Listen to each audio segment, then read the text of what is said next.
Hello, I'd like to welcome everyone to the 26th Annual Conference of the International Environment Forum in partnership with the Wilmette Institute. Today's program is the second of 3 panel events. Tomorrow, the topic will be intergenerational perspectives on visions for the future. So we will put the link for more information in the chat box, so you'll be seeing that later on. Before we begin, some important news that you may not know about.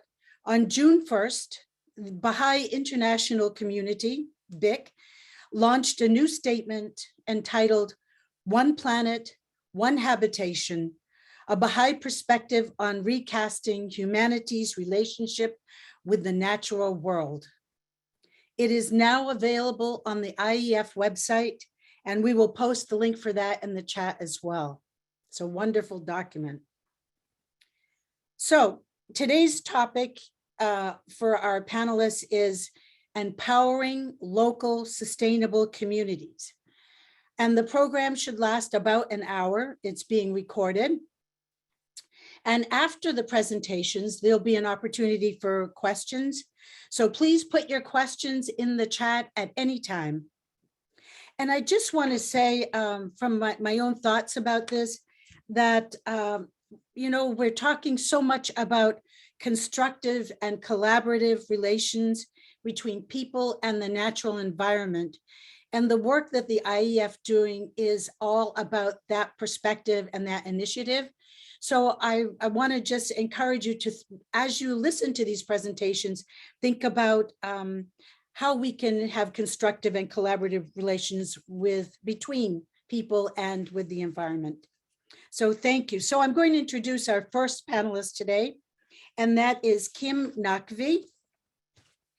Kim, excuse me. Kim is a development and economic geographer whose work focuses on the cultural foundations of economic practice. She teaches human geography at Thompson Rivers University in Kamloops, British Columbia, Canada. Kimberly is going to speak about teaching the cultural and political dimensions of sustainable consumption. So I know you're going to be so excited to hear this. So Kimberly, welcome to the forum today, and we'd love to hear what you have to say. Okay, well, let's see if I can maintain your your enthusiasm here. Let me start with well, welcome everybody, and let me turn my own timer on so I don't get too carried away. My training, as was said, is in social and economic development, and for the past few years I haven't been able to teach that directly, but what I have been able to teach is a course on consumption. Which is a great way to get into the depths of what it means to be human, what it means to live in the world, and what it means to make a mess of this. So one of the things I like to do is I like to open that course with this particular picture and see if people can interpret it. We don't have time for me to do that now, of course, but what I can do is just quickly ask, if anyone can recognize, I won't expect an answer, the images in the background there. And of course, the students usually think that they're telephone poles. So I have to give them a little bit of a heads up, and some of the students will get it, and they're usually too shy to say it because we don't have the same training that we did a few decades ago until we see the title of the painting. This is Tomas Sanchez, a Cuban artist, painting El Sur del Calvario. This is the Calvary. This is the crucifixion of Jesus. And I thought it's such a fascinating way of introducing the contrast between one representation of our values. Of course, worldwide, there's so many ways of understanding our values with respect to various religious traditions, and then the world that we lived in. This is painted, of course, 3 decades ago. It's quite old now, relatively speaking. For my students, it's ancient history. For us, it's our middle age. So it gets them thinking about the contrast and the ideas of what is of importance when we start to address the issue of consumption. And I know that what we're talking about today is communities and sustainable development, but consumption is part about our very intimate relationship with things and with each other. So when students come into my class, and it's quite a popular class in most years, they're coming in, and I can't imagine what it's like to be a young person today. They're coming in a state of despair.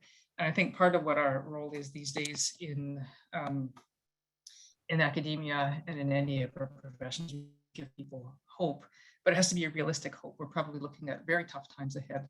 And what people need is the ability to take action at the scale of the problem. My background is geography. In geography, we like to talk about scale, but scale is an interesting idea. It's, on one hand, it's sort of the proportions of a map to the real world, but it's also the level and the relationships at which things function. So the question we have to ask ourselves about consumption and about environmental damage and about the breakdown of human and social relationships is, what is the scale? What is the level of the relationships at which this breakdown is happening and at which the healing can occur?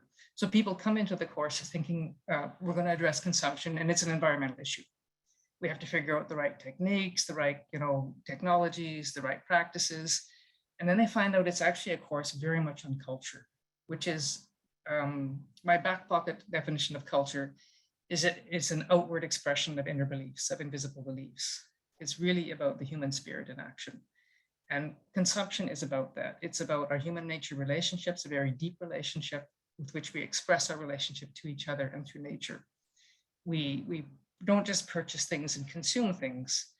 We do it to express who we are, to express how we relate to people, and to express how we relate to nature. Until we understand those three things, we can't address consumption. And those three things occur in community, okay? The other thing that we have to be aware of, though, is that we can say, okay, yeah, that's nice, that's lovely, we're going to address consumption. But this is all being driven by an economy that has made itself profit-based. There's nothing wrong with profit as one of several principles driving an economy, but when it becomes the principle driving the economy, it means that all consumption is good and any reduction in consumption is bad. And that's one of the forces that we're fighting against. So we have to balance these two things in the course. One is to address the real underlying problems of our economy, but the other is to address that consumption is deeply embedded in culture, okay? So there's too much in this slide to go into in detail, but this is just a model of developing indicators for environmental damage called the Dpsir indicator framework. I have a rule in my classes that I do think that acronyms are a crime against God and humanity because they prevent us from understanding things. But what it refers to is we're trying to come up with a framework to address environmental change, and the driver pressure state impact response framework sees environmental damage as a system. And within that system, there's the drivers that are the causal agents, and they can extend into social, economic, demographic, and cultural issues. What we usually focus on are the results and the states. So all of our attention is on the things we can measure, what's the outcome, but it's the drivers that we need to look at. And fortunately for us, we're seeing in the Sustainable Development Goals system, consumption has been recognized as a driver of the system, and that we do have to address this driver, which means going deep. And by far the most popular approach to addressing consumption has become recently, well, not recently, this is actually several decades old, the idea of the circular economy. And many policies worldwide have focused on it. Just in 2019, the European Union adopted the circular economy as central to its goals for addressing social or sustainability issues. There's many ways of understanding it. One of the sort of leading promoters of it is the Ellen MacArthur Institute. Ellen MacArthur was a famous sailor who sailed around the world and came back with the idea that she really wanted to do something to address world issues. And one of the images of the circular economy and one of the sort of thinking is that what we need to do is rethink a linear economy where it was, where everything is, you bring it into the system and then you dispose of it at the end to everything becomes cyclic. So it talks about these links that we have to an organic natural system, ecosystems, and that you have biological nutrients that we consume literally because we're burners, biologically we're burners. And then all of the things that we consume biologically can be cycled. And then we have all these technology elements that are not things that we use, and we need to learn how to cycle them. And we need to rebuild the economy around this circular economy. Sounds wonderful, and it has wonderful elements to it, but it has its critics, and that's where I want to go. That's where we want to start to address what role does the community have in that. So let's take a look at some of the critics of this system. This is Kirsty Hobson in the picture on the upper right, not the lower left, a geographer based in Britain at the moment.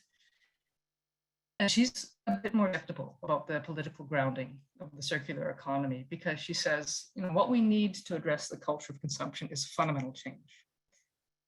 But the way it's being worded and can get worded is that it becomes yet another crisis of capitalism, where one system of technology wears out. So we start to invest in a new system of technologies. Like right now, we recognize the gasoline-based car is a problem. So let's go to the electric-based car. And I don't see too much critical thinking about all of the resources, all of the traffic problems, all of the facts that youth can't drive, elders can't drive.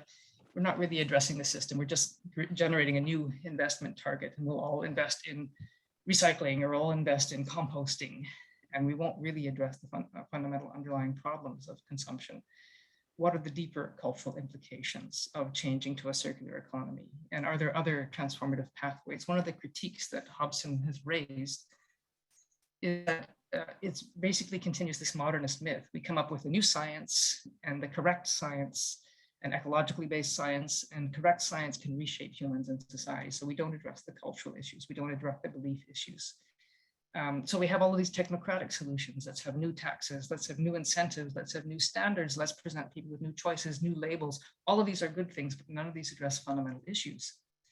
And the other very interesting problem with the way that the circular economy has emerged is that it's favoring decision-making by business and governments.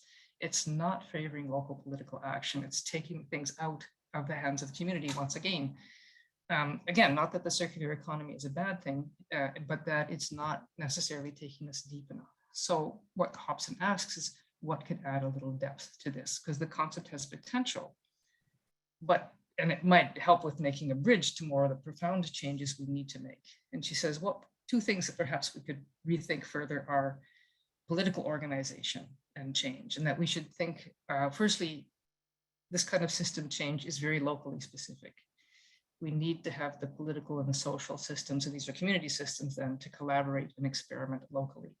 So she recommends looking at the work around transition labs that have been done with various researchers, very sort of local scale changes where you develop a community of change, and to think of production and consumption relationships as assemblages, working relationships, geopolitical working relationships, where we rethink our relationship to things. So that's what our second element is, to rethink the human material relationship. Because the things that we use, all of that junk that was in the first painting I showed you, they actually embody political relationships. Consumption is a political, community, social relationship. And once we think of them that way, as our things, our relationships, that changes my identity from a consumer to something else. And it changes the people who are responsible for change, from the engineers, the managers, the economists, the designers, who are giving all the tasks and giving us all the solutions right now, to me. I'm the designer, I'm the user, I'm the repairer, I'm more than a consumer. So this is the basis of her critique. So from that, let's go into a little bit of a practical case study. And I'm going to introduce you to three. I just want to remind you that you're at 10 minutes, just about. Yeah. Just about, okay. So thanks very much. So three approaches that emerged in Ireland were the consensus study, energized study, and the share study, which looked at rethinking consumption at very much at a community level. And one of their studies, I'll skip this slide, which explains the Share City program, Rethinking Food, said, can we rethink of composting as something that's part of a circular economy, but also part of the diverse economy that includes the whole community, not just the exchange economy. Municipal systems are great, but they can be removed from residents, highly dependent on transport. Whereas community composting, because it's based on proximity and participation, can capture the benefits of the process and product and be variable and adapt to the local dimension and become an educational tool. So they experimented with 4 composting sites in New York City to see how they affected community. And look at the first one I want to focus on is this one here, which deliberately avoided using modern technology so that more people would be involved and more people would develop a personal relationship with composting. And what they found then is that by doing everything by hand, being intentionally slow, you had more volunteers turn up, more people developed an understanding, more people developed a relationship with the with composting, and more people were educated and sort of developed a love of composting as kind of a community-based activity. So that switching to a sort of a community-based, small-scale effort made it something that belonged to the community, that could engage more people and could make more experts out of more people by staying away from the high-tech solutions. And so I had better stop there, but that sort of gives you a difference in how community-based versus technocratic-based composting can affect how the work is carried out. Thank you so much, Kimberly. That was wonderful, and I love that example that you ended with in Involved Places, Brooklyn, New York. So thank you very much. We're going to move on, and I'd like to go to Judith Bakiria in Uganda. We have had some problems in being able to hear Judith. So what we've decided to do is to show you a video. Wandra, Yes. we connected with a different internet. We can try it out. Okay. Oh, But let's see Judith say something, please. Hello, good afternoon. Can you hear me? Yes, we can Loud hear and you. clear? Yes. So feel free to start your talk. But so Wandra, you can introduce Judy and hopefully we can have her talk. Oh, this is wonderful. I'm so glad that Judy is with us. Thank you. So let me just tell you a little bit about Judith Bakiria. Judith is the managing director of Busano Fruits and Herbs, Bufruit, and that's an agroecological enterprise using permaculture principles, building on indigenous practices of working with the village and farming as forest.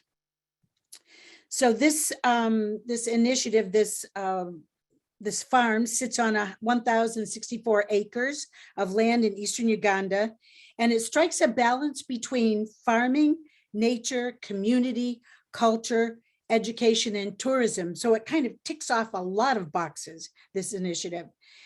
Judith and the farm have won several awards, and among them, the BBC World Service 2019 award as one of the 100 most influential women globally doing environmentally and climate-friendly farming. What an honor. She holds a master's degree in health and development from Birmingham University in the UK. And Judith is going to speak about agroecology enterprises as key catalysts to empowering local sustainable communities in Africa. So I am so excited to welcome Judith. Judy, I hope we can continue to hear you. So please, now that you're here and we can hear you, please join us today. Hello, good afternoon. I'm not putting on the video because it may distort my internet connection, but I'm happy to be talking to you tonight. And I'm talking from Uganda, the eastern city of Jinja, which is called the Adventure City of East Africa. When you want to have a holiday in Africa, please come over to Jinja. We shall show you the source of the Nile. I would like today to talk about the role of agroecological entrepreneurs, and that's what we are calling ourselves as Busano Fruits and Herbs, in that over 80% of Africa, East Africa, or Ugandan farmers are smallholders who are doing a lot of things, including a lot of indigenous practices that speak to nature and environmental protection. And that's what we are calling today agroecology. In between there, we are business people, but you cannot be purely commercial. We are also social entrepreneurs in that we work with the local community. But because we are working at a higher level, we are also connectors with the policymakers, with the banks, with the potential financiers and with the outside world. Because today I cannot bring the smallholder farmers to be talking to you, to the rest of the world. Even me, I'm struggling. So we increasingly playing that role of being a connector or a catalyst, where we can bring the services that come from the policymakers, the financiers, the bankers, and then to the smallholder farmers. And we can do it in a number of ways, in that we can work with them to aggregate what they are doing so that we help them to find markets. And increasingly, we are calling these markets territorial markets, in that they are different type of markets. For example, if you go to Africa, what will strike you are what are called markets. They are cattle markets, they are fresh vegetable markets, they are markets for clothes. So there are markets everywhere. And these markets, we can make them nature friendly, environmental friendly, or what we are calling agroecological. And today in Bosino Fruits, we are connecting Europe, that is the Netherlands, to the ordinary farmer through jackfruit. We aggregate jackfruit, package it, and export it to the Netherlands market now as a fresh vegetable for people who cannot eat meat, because jackfruit tastes like meat when it's cooked. If it is 10 minutes, you just say, put up the hand, then I can know it is 10 minutes and I'll stop. So that is the role that increasingly we want to link the ordinary people to the outside world. They will get there slowly, but would like it to do step by step. Thank you so much for listening to me. There is the video. Everybody else can look at it. It describes Bosino Fruits and what it does. It talks a lot about how we work with the local communities, but I just wanted to give you an overview. Thank you so much for listening. Thank you, Judith, so much for that presentation. I just want to remind everyone that if you have some questions for Judith about what it is, there some more aspects of Bosino Fruit, that initiative in Uganda, please put them in the chat.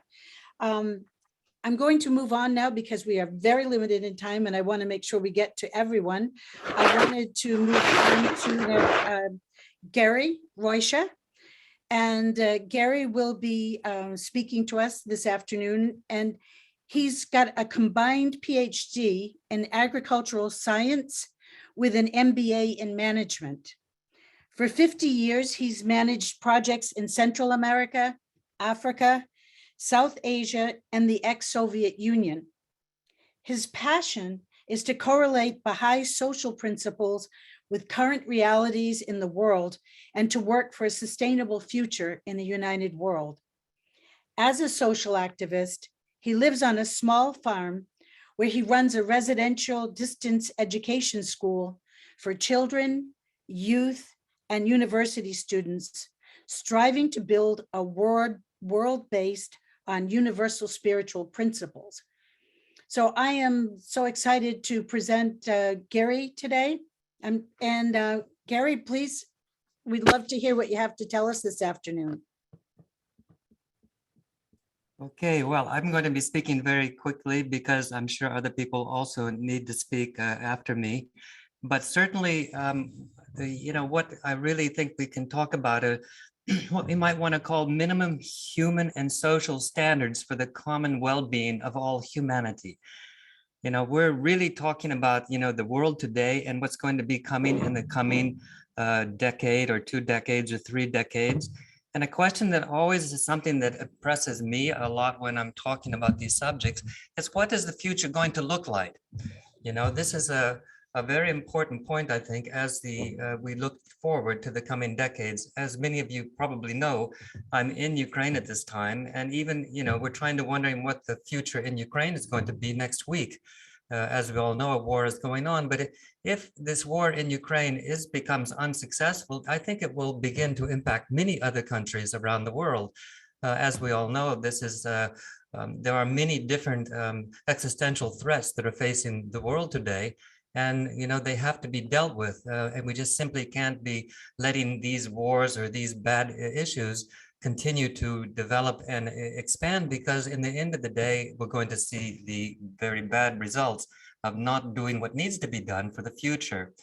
So one of the things that I will chat a little bit about is, when we're talking about living a good life, we're often talking about a life beyond, let's say, consumer lifestyles and structurally moving away from growth-based economies. We know that, in the world today, these growth-based economies, what we call GDP, and the population growth around the world, we're almost 8 billion now. We're moving towards 10 billion. All of these things are going to have a great impact on the coming decades, and we need to be able to have some transformational activities so that we can begin to develop what's going to be needed in the future of the world. Today's environmental challenges, at once global, technological, commercial, they require new behaviors, new institutions, new principles, because we cannot continue to deal with many of these things today. They need to be reoriented for the future, or we're going to be dealing with these existential crises, especially for the coming generations. Even we talk about things like a high consumption living. Today, the question is that sustainable, or is it even necessary for human well-being? So, the best solution might be an outwardly simple but inwardly rich life, an orientation which might even contrast with consumer cultures today. So, many of these things, I don't have any slides to show you, but just a few comments I want to make about some of these issues that I think are impacting the world today. But, is it possible to unlearn today's consumer culture and explore alternative ways to live that are both more fulfilling and at the same time less impactful on the planet? So I always like to say this, and I think it's true, and I've tried to do this in my life because I'm living on a farm here in Ukraine. Of course, I've worked as a consultant international for the World Bank. I've even been a diplomat in some of the activities that I've been involved in. But we don't need to be materially rich to live a rich life. And that paying too much attention to money and material things might even make us poor in the end. This is a real world practical relevance, because it suggests that in our over-consuming societies today, we might be able to increase our quality of life by mindfully reducing our material living standards. So I don't want to go too much more depth on this, but consumer mode of living, not just because people prefer it to any other, but because they grew up believing that this is the right choice for life. That's what I was initially brought up in, such an idea that, to have all these wonderful materialistic things was the right choice for life. But in my activities working as a consultant in many different countries around the world, many of these things we see are really may not be the right choice for life in the past, and certainly not going into the future. The younger generation, we see this happening in Europe and the United States and other places. In Africa, we see it.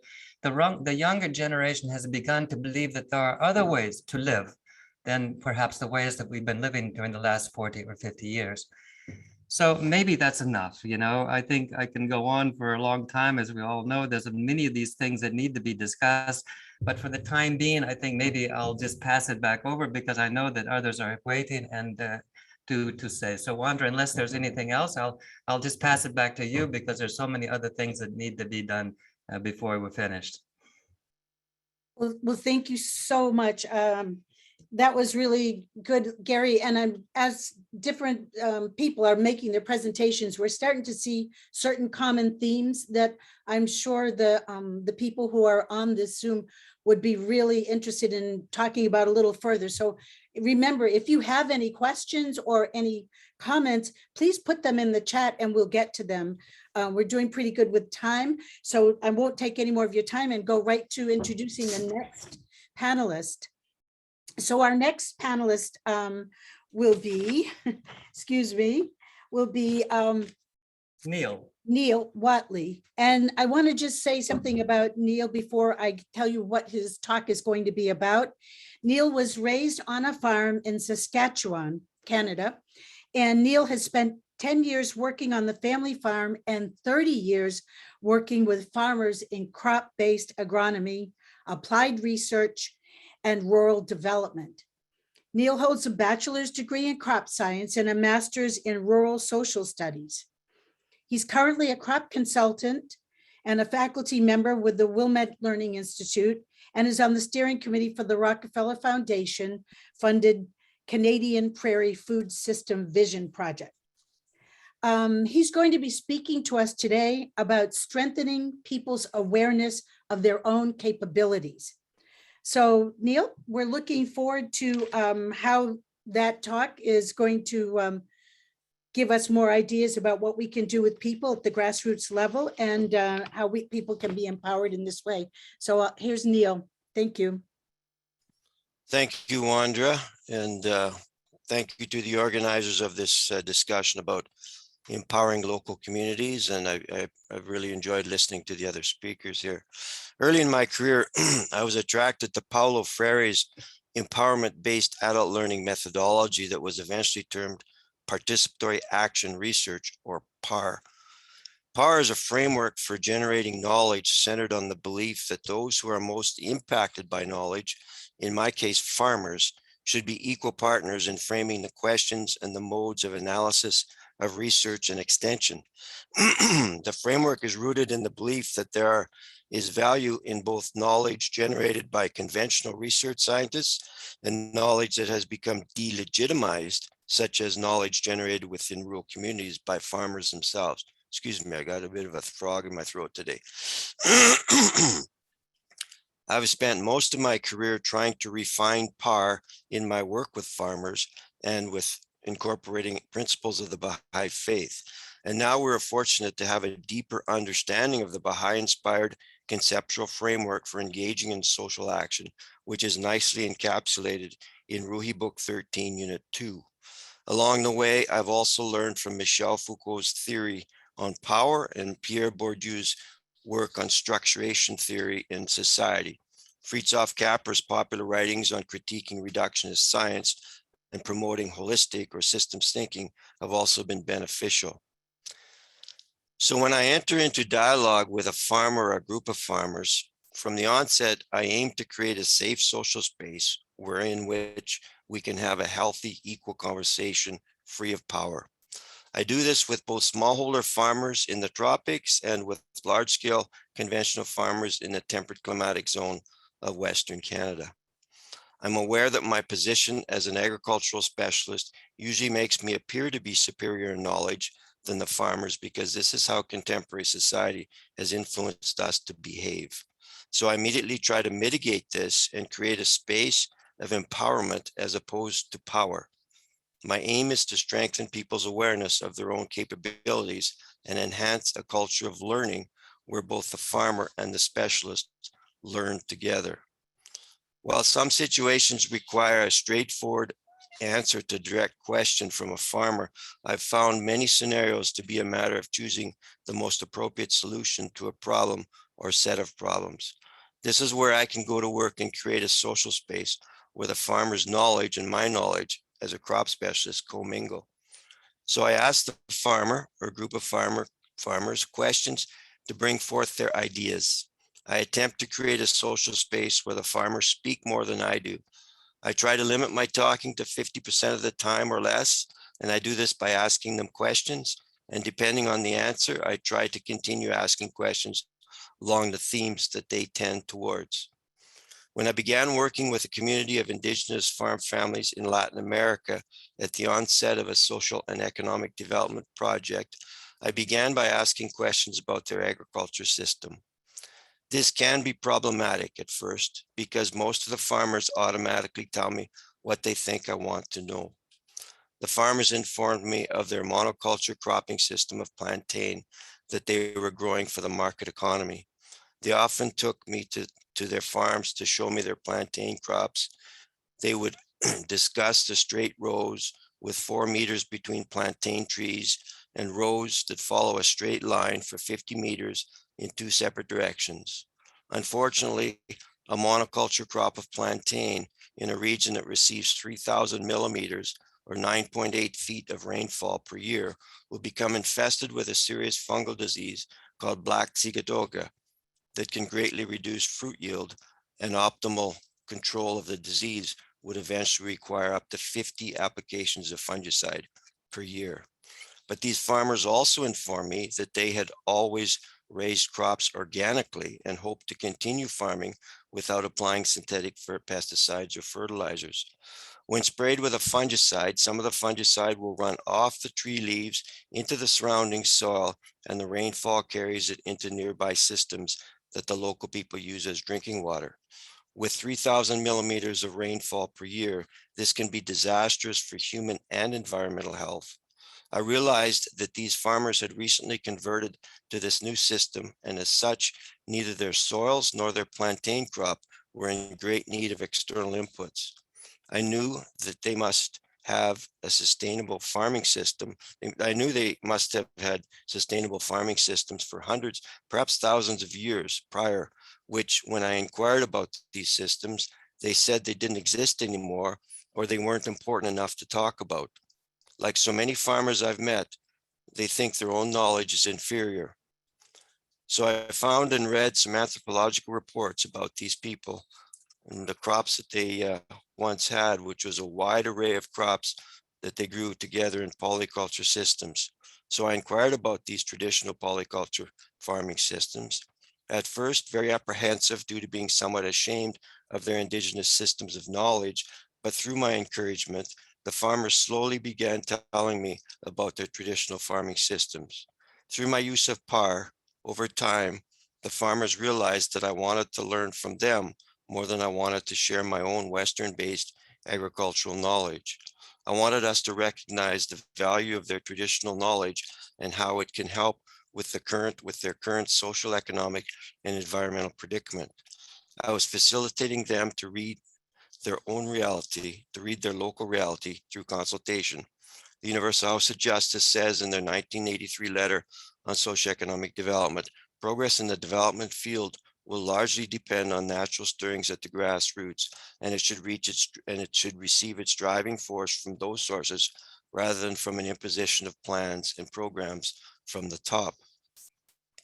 It turned out that they continued to maintain 200 different crops, mostly tree crops that included edible crops, trees that were grown for nitrogen fixation, for firewood, for building construction, medicinal plants, etc.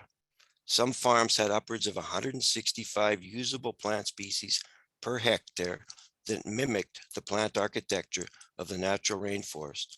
So the sustainable natural rainforest had been their original teacher, which in turn made their traditional indigenous farming systems sustainable.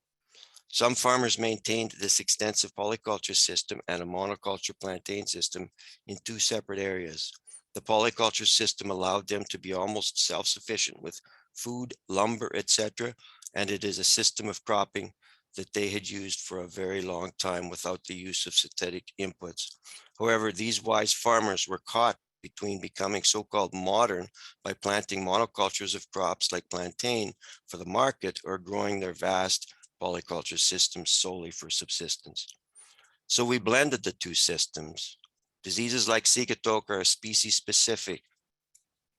We incorporated various other useful species into the monoculture plantain system while widening the plantain rows so that while growing a majority of plantain trees, we also grew several other types of tree crops.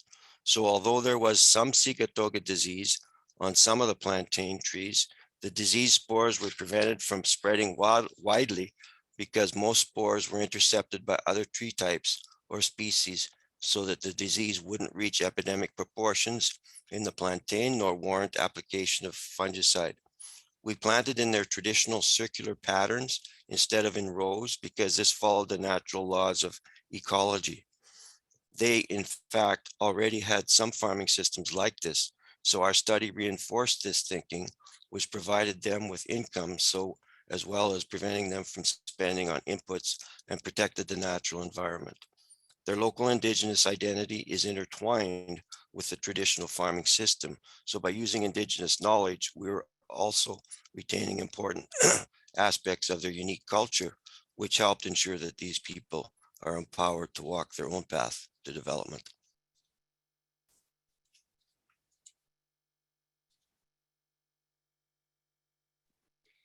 Well, thank you so much, Neil. I really enjoyed that example of, well, I'm a Paulo Freire fan, and I think the way you empowered the local indigenous people is laudable, and it serves as an example of ways we can work at the local level constructively and also collaboratively. I love that. We are now, thank you so much, all of the panelists, thank you so much for your presentations. We have some questions in the chat. I think we should take those first, if everyone's in agreement with that. And then maybe we could talk about some other aspects of, especially we've talked a lot about values and the role of consumption. So maybe we could go in that direction after taking the questions, but I think we should try to answer the questions in the chat first. Christine, would you like to read the questions, please?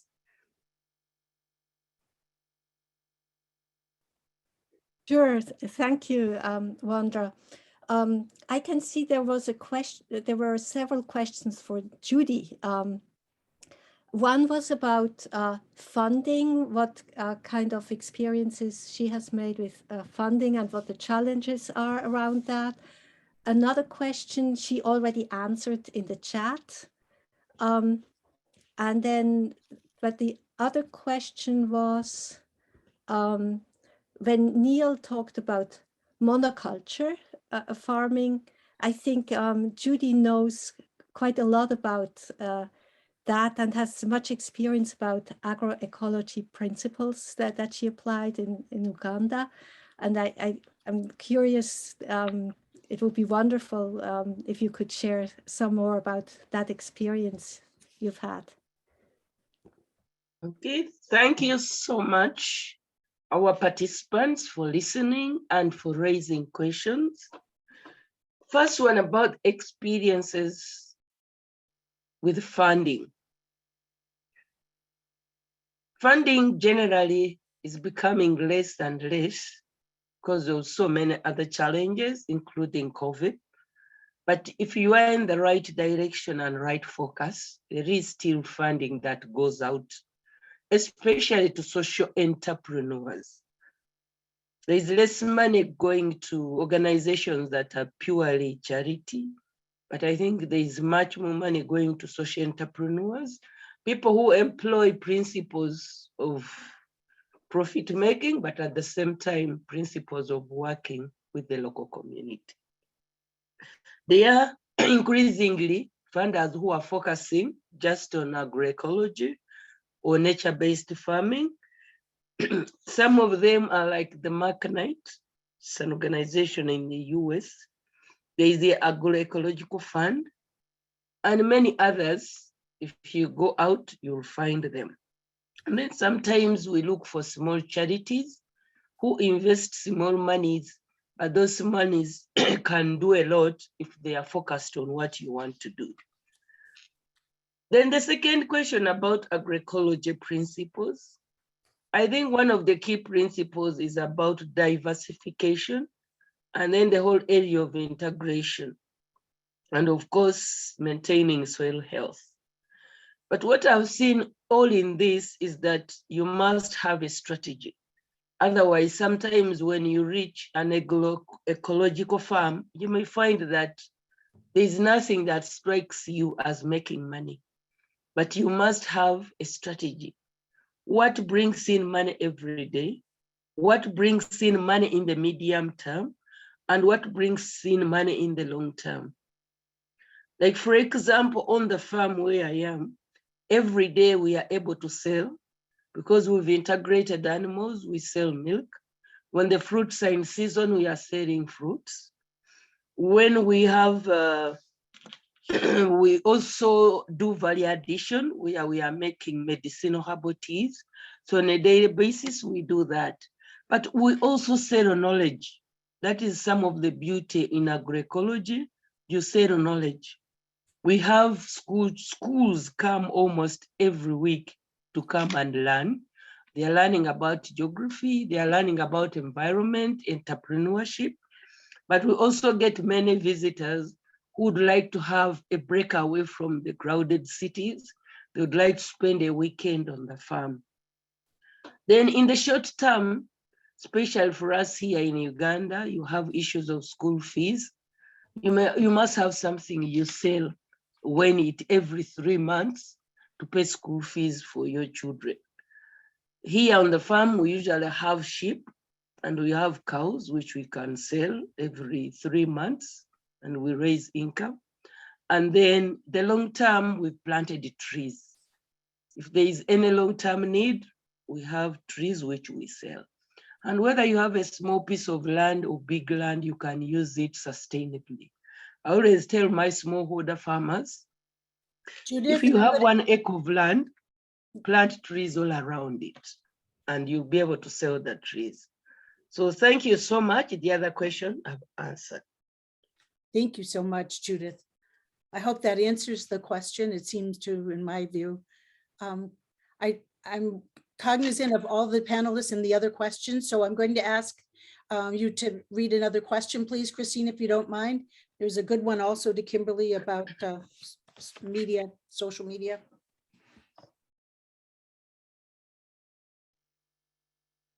Sorry, I was just in the middle of writing a message to everyone in the chat, so I did not see the one on social media. Would you mind to read this one, Wandra?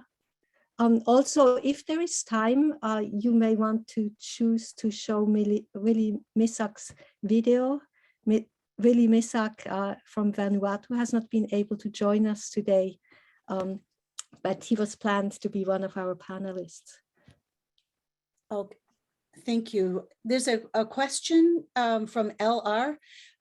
Professor Nakvi, have you looked at the role of social media brand influencers and their negative environmental impact in the current, I guess the current time over, in the current overconsumption, in the current overconsumption habits around the world? So what is the role, do you think is the role of social media influences and their negative impact regarding consumption? I haven't looked specifically at social media. My focus is a bit more broad, but what I have done in the course is looked specifically at the role of advertising, which is a crossover. They're following the same principles. And the principle that advertising uses and social media uses is too, right? Is that you're not selling people things because people don't actually need that many things. And if you sell people things, they won't buy them because they won't need them. So what you sell them is what we do need. You sell identity, you sell community, and you sell stories. That's how advertising works, and that's how social media works. It creates community. So you become a member of community by adopting certain behaviors and certain practices. So it's weird because it's a tremendous perversion of what is a positive trait. Our search for community, our search for meaning, our search for belonging gets grabbed by, in the absence of other motives and goals, it gets grabbed by the advertising industry, and social media uses this, and social media, the tremendous presence of the corporations and social media. And once you know this, it's quite empowering because you realize that what's really driving consumption is a loss. Once you recognize that loss, you can start to change the influence. Really, what's happened is consumption has taken the place of community. When you recognize that, it gives you some strength to take it back. I think that's the best answer I can give to that right now. But there are specifics to what social media does and how social media actually works that is being studied by other experts. However, I haven't studied that. I've looked more at general advertising, old school advertising. Oh, thank you. But I think what you had to say about how advertising works, and also it's the way it influences communities and things like that is really important for anyone who's thinking about social media and the environment and sustainability. I think we still have a few other questions. I've kind of lost track here, but maybe Christine, do you see another question? Thank you so much, Kimberly. Yes, actually, there is the question whether it would be okay to share Neil's and Kim's presentations. And if they agree, we will put them on the IEF website, and there will be a conference report on the IEF website.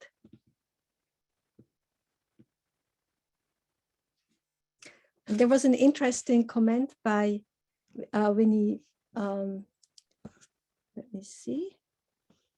Merit. Yes, Winnie Merritt wrote, each of these panelists are continuing their decades of selfless service to the understanding of the public of the fundamental importance of environment and agriculture.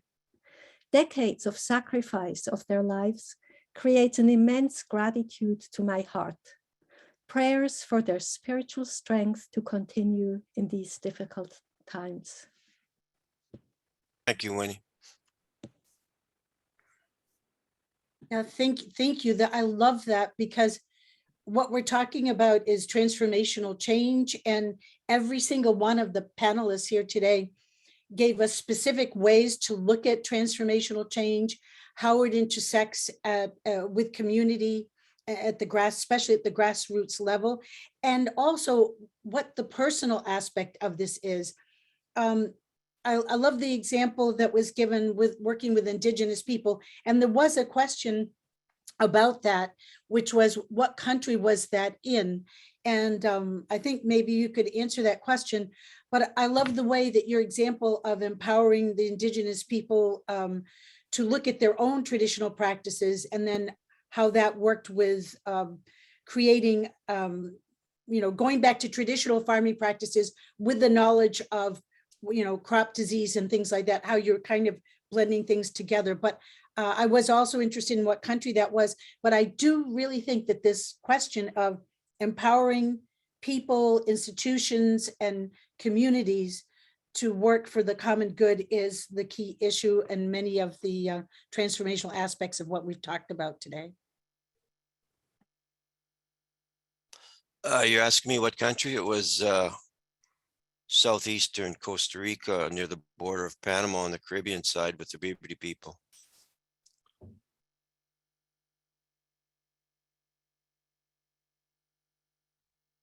I was just wondering, perhaps Neil, in your experience, have you ever used this methodology with a group and not have it well received?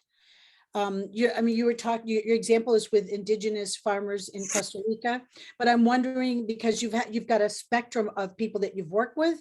So I'm wondering, when you've worked with people more, for example, in Canada or other groups, do you ever get the opposite reaction, where instead of just assuming you're the expert, they might just take the other point of view that, no, you're not the expert, we are? Or I'm just wondering if you've ever had to work through that, and what did you learn from that? I like it when farmers think that they're the experts, because they truly are. And it's difficult to get those conversations going sometimes, but asking questions is key. And it happens here in Western Canada just as much as it did in Latin America, other places where I've worked. So I just try to use the same methodology, unless it's a question like, what type of lentil can I grow in my climatic zone that's disease resistant? Then I have to just give them the name of that lentil, let it be rose red or something like that, the name of the variety. But oftentimes I get scenarios. And so that's where it's nice. Sometimes I'm speaking at the field level, out in the field with a group of farmers. Sometimes it's one-on-one. These days with texting and email, I get emails and texts, and we phone, and they send me pictures. So I immediately try to form that safe social space and ask questions, so that I begin asking them, okay, where's this crop growing? Where do you farm? So then I get an inkling of what their rainfall is. I'd ask them about their last few years of cropping. And so they begin answering these questions. Then I pose more questions to keep them talking. Quite often the farmer will answer their own question, and they'll be empowered by that. And then later I'll insert some knowledge from research that I'm aware of that pertains to that same question. So I find it I find it easy for situations like that. If it's a one-word answer, of course, I can't use that, but I think empowerment is important. I will say that the social structures in North America are more rigid. So when we're talking about structuration theory and human agency and institutions and things like that. The institutions here are much more rigid. The farmers don't have as much movement to move outside of it. And I think in Latin America and Africa, places where I've worked, they're not quite so rigid. And so the farmers are looking for more options. Maybe there's a bit more desperation in a few situations because we have so many subsidies here in Western Canada. So as far as doing wholesale rural development, community development, change and things like that, it's more difficult in Western Canada than it is than where it was in Latin America and other places in Latin America and Africa. Thank you so much. Thank you. And I had wanted to just also touch on something that Gary said. Gary, and you were talking about also about consumption, and we're all touching on consumption and materialism in one way or another, it seems. You said you don't need to be materially rich to live a rich life. And I want you, can you just say a little bit more about that? We're almost at the end. I know we have very little time, but can you say something more about that? Because really what we're talking about are what are the values which shape what we do, what we buy, how we live. And I'm wondering if you could just add something else to that. Well, it's a subject that I think we all should be thinking about. You know, for example, many of the subjects that we deal with, you know, single issues are single issues and we need to understand them, but single issues, and there's more than one single issue, and then there's maybe 5 single issues, and then they all have to be focused and understood in the context of kind of a system, because these systems are what we deal with in the world today. So, you know, when we're dealing with, you know, the issues concerning the future, certainly when we look at the future, we can see that the world is moving in a direction, whether it's climate change or whether it's inequality or anything else, where the difficulties for the future are going to be much more problematic.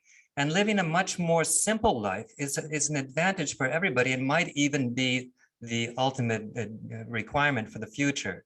For example, it may be that here in Europe, you know, the high level of in the EU, and that is quite good, but maybe in other countries, say in Africa or in India or what else, they can be dealing with problems of lack of food or lack of capacity to be able to develop. You know, all of these things have to be combined into kind of a systemic view where we can see them and work together for the future of everybody, not just the future of one country. And that is really, I think, what's impacting the world today. Even if we're talking about Ukraine, you know, I think if Ukraine cannot be seen as an individual, you know, activity, in my opinion. You know, it is really, you know, going to impact not just Ukraine, but I think the Europe and the rest of the world as we go forward. Thank you so much. And I'm sure my fellow panelists and everyone else who's on this Zoom wishes you the best there in Ukraine, because that cannot be an easy situation at all. And we'll be thinking of you. And I also, before we end, I just want to say, I really also appreciate Judy and Kimberly, because their work, both of them touch a lot on the work that has to occur with young people in education, whether it's bringing people out to your farm, Judy, or Kimberly, it's whether you're trying to have young people understand cycles of consumption and how how that works. And this really is a great segue into tomorrow's program, which is the talk, if you recall, I had mentioned yesterday, will be on intergenerational perspectives on visions for the future. So I think we really need to look at, you know, and you've done this panel has done this, look at how we can work with people, especially younger people, and how we can make transformational change for the future. I don't know if you wanted to add anything else, anybody, or Christine? I noticed that Mark Griffin has asked a question about agroforestry here. Should I answer him personally or mention something now? Why not? Kind of depends on how long it takes, but if you want to, you can go. Well, I'm saying it's okay if it's all right with Christine. Sure, there are 3 more questions, but why don't you take this one and run with it? Okay, it says, Neil, you were using agroforestry with crops and trees. It's from Mark Griffin. Or were you mixing different types of trees and forests and different types of food in a separate area? Well, Mark, the indigenous people have, the natural rainforest has 200 species per hectare in that high rainfall area in the high heat.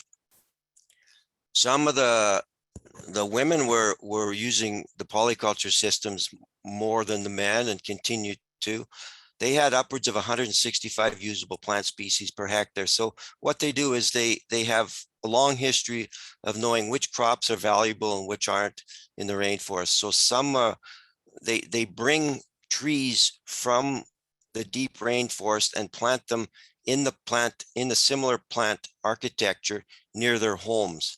And so these were crops that were all usable, even if they're hunter-gatherer gathering crops, and they will actually put crops or trees in their cropping systems that attract animals at night, which they hunt.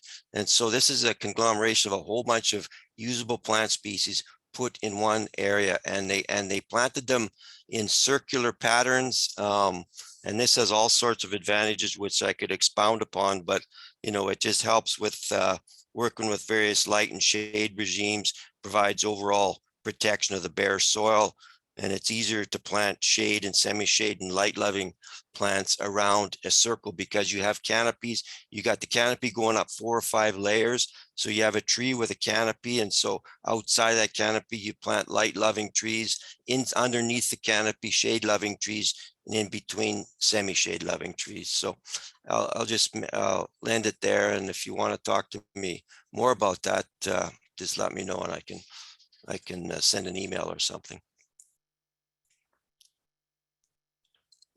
Thank you so much. We have another question. Oh, Christine, you may have seen one that I haven't seen. You want to read the next question? There was a question by Mark Griffin about whether there is a role for technology transfer in the north-south or south-south for local empowerment. I didn't hear the question. Is there a role for technology transfer from the north to the south or between south and south that would help local empowerment? There's always a role, I think, for technology. I mean, the Baha'i conceptual framework for social action and and science itself is on rural development is always talking now about local knowledge, knowledge from researchers, and knowledge created by farmers in other places. So it's very easy to take knowledge from Africa to Latin America that the farmers do, or research that's been done by research scientists or groups like what we were doing together, and transferring it elsewhere. That's why it's important. Fundac has done a really good job of taking the knowledge that's being experimented with by farmers and research scientists and putting them into learning booklets so that students in curricula and grade in high school can learn about these farming systems, but it always leaves it open to add more. So yes, there's always room for more technology transfer. As long as, for me, it has to be empowerment involved as well. Maybe Gary has something to say.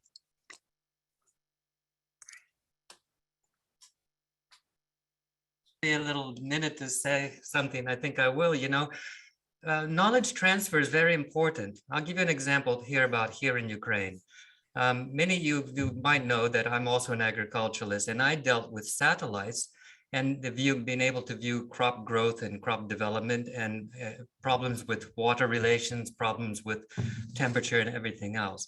And of course, these same satellites are now buzzing around over Ukraine and looking at what's happening down below. So these technologies are moving around, and it's allowing the world, the scientific community, and those that are looking at the world to see what is happening, whether it's agriculture or whether it's tanks running around different places of Ukraine. And these technologies are growing almost day by day, quite frankly. And we see them happening here in Ukraine almost every day. What is happening. So I think the technology is going to be very important, but how we use that technology, what we need it for, is the big question. Do we need it to make even bigger activities for, let's say, economic development? which might cause some problems in the future of the planet when there's too much environmental problems that we're dealing with now in terms of climate change and other things. So technology is there and growing in many ways very substantially, but how it's going to be used is the big question. That's what I think.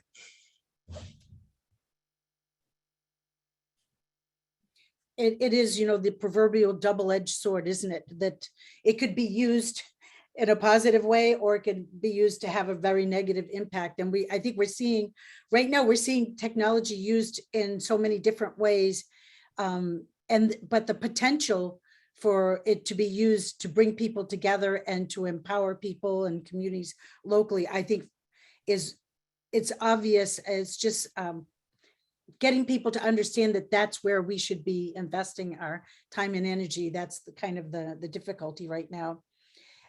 Also, Kimberly, you had talked about your example in Brooklyn, New York with composting. And I know I love that because it's just such a concrete thing that you can do with schools, with adults, with children, with education. And it really does start at that level. Many years ago in Portugal, my daughter's preschool, and it was just up to maybe 10-year-olds, they had their own garden and farm, which they grew and they composted, and they actually would harvest the vegetables and put them in their soup. I mean, I thought, wow, it's just a simple model, but what it teaches children, if it's continued throughout their education, is so invaluable. So thank you for that example of your composting in Brooklyn, Kimberly. Any other questions?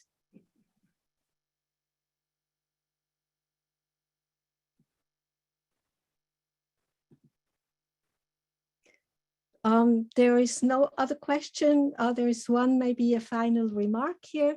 A chair by Mark Griffin. A chair can be used to sit in, or to give to somebody in greater need, or to show respect by standing up from a chair. But the chair can be used as a weapon. It's up to the person with the chair. So it's all in our hands, and we can all be empowered to change the world to be a better place.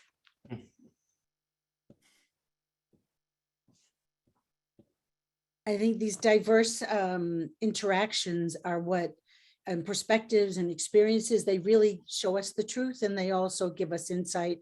So thank you all for coming today. I'm so happy to have been part of your discussions and presentations. And thank you very much to the International Environment Forum and also to the Wilmette Institute. Thank you. Thank you very much.